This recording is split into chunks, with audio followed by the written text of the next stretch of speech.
So about a week ago, Deontay Wilder was on a podcast called We Might Need Counseling, which is very appropriate for him.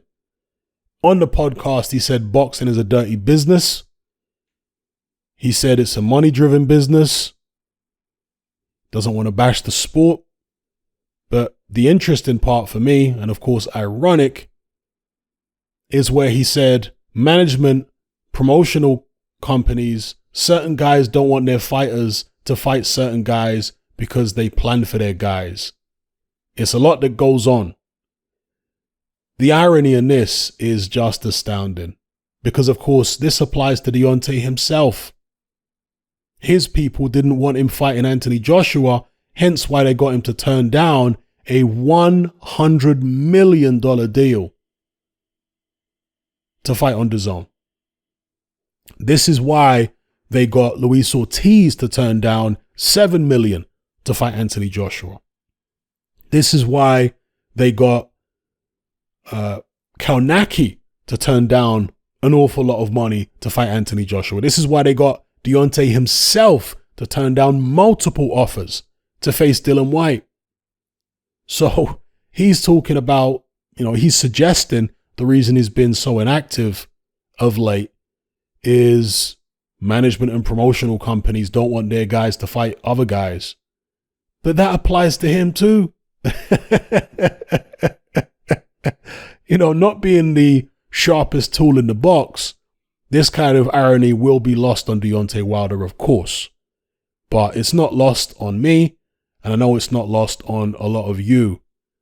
Now, as far as Deontay Wilder coming back, saying that he's shooting for greatness and what have you, Deontay is a very good fighter, a tremendous puncher. He's got heart, despite the fact that he's not a bright guy. He's definitely brave in the ring. We saw that against Tyson Fury.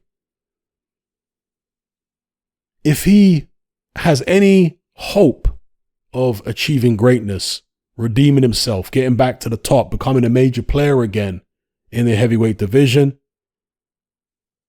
I think he's going to have to come to terms with the reality of what happened to him in the Tyson Fury fight. I know that defiance and delusion can actually work in your favor because it's like Chris Eubank said, senior back in the days.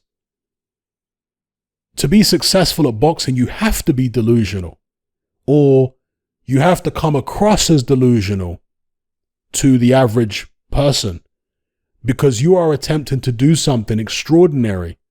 So if you had the mindset of a normal person, you wouldn't be able to do extraordinary things. You have to have the mindset of somebody who's unusual, who's exceptional. You have to believe in yourself to a level far beyond what the average person believes in themselves. Do you understand? And when you do that, you come across as delusional because you start saying you can do things which sound to the average person like the impossible. So I get all that, but there also comes a point where you have to be realistic about where you went wrong in your career. He took a terrible beating from Tyson Fury. It was a one-sided fight.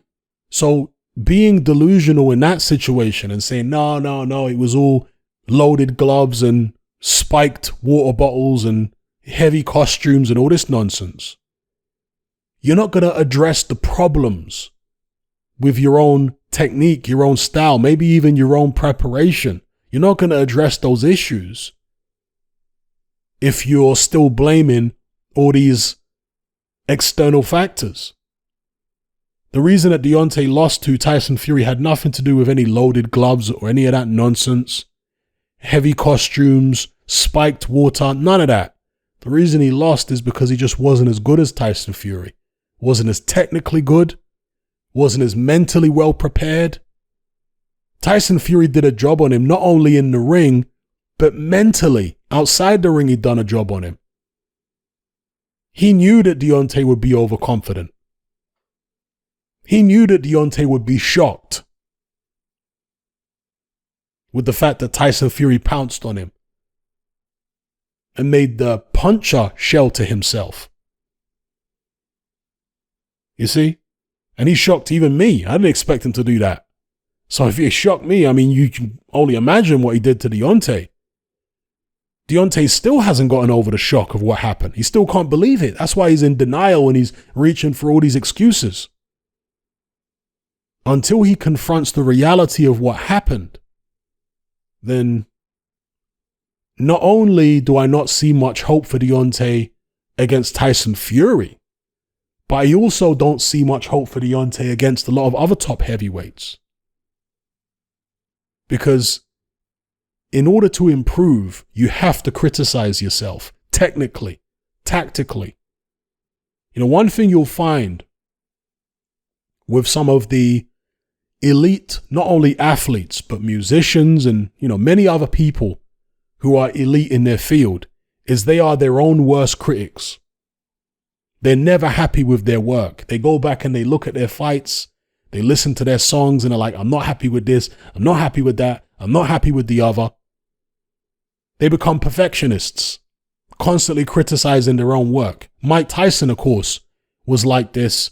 Cus D'Amato drilled it into him to be an absolute perfectionist. We strive for perfection. We never get there, but we try. This is what Mike Tyson used to say. So when he would go out there and put on a fantastic performance, he would look at it in Kevin Rooney when he was still with Rooney and say, yeah, but I did this wrong. I did that wrong. I did the other wrong. I need to improve. You see it? Deontay Wilder needs to have that kind of mindset if he's going to continue on in boxing and show his greatness.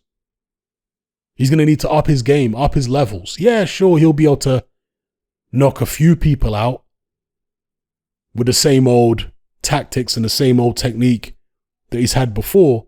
But in terms of greatness, okay, we're talking about greatness here. We're not talking about Deontay having the odd win here and there against somebody decent. No, we're talking about greatness. In order for him to achieve greatness, he's going to need to up his game. And that's going to take some soul searching. That's going to take some getting in touch with reality. Not blaming all these external things, but looking himself in the mirror and saying, I'm to blame. I wasn't good enough. I need to improve. Never mind costumes and loaded gloves and spiked water and all this other nonsense. And hey, if he can do it, good for him. I've always said Deontay's a fantastic fighter. Very silly individual. But in terms of his punching ability, how exciting he is in the ring, I like it. So let's hope he can get back on the horse and make something special of his career. Let me know what you guys think in the comments below. I'm out. Come and join me on Patreon and access my weekly no-holds-barred, censorship-free podcast where we lift the lid on a wide range of controversial topics. It's not mainstream friendly, it's not politically correct, but that's the whole point. We dare to stand as a beacon of reason against an army of insanity. Just head on over to my Patreon page and select the tier called Hatman Hot Topics. You'll gain access to a minimum of 2 hours of exclusive content every single week, including podcasts, videos, interviews, live stream Q&A sessions, as well as my popular Confessions of a Nightclub Bouncer series. Not to mention a vast back catalog of hundreds of hours of previous episodes. You can listen via the Patreon app with the option to download in high quality MP3. We've also got a Discord server where you can come and chat and hang out with myself and other members. There's no contract, no commitment, and you can cancel at any time. So come and join our community of free and critical thinkers by signing up with me here on Patreon today.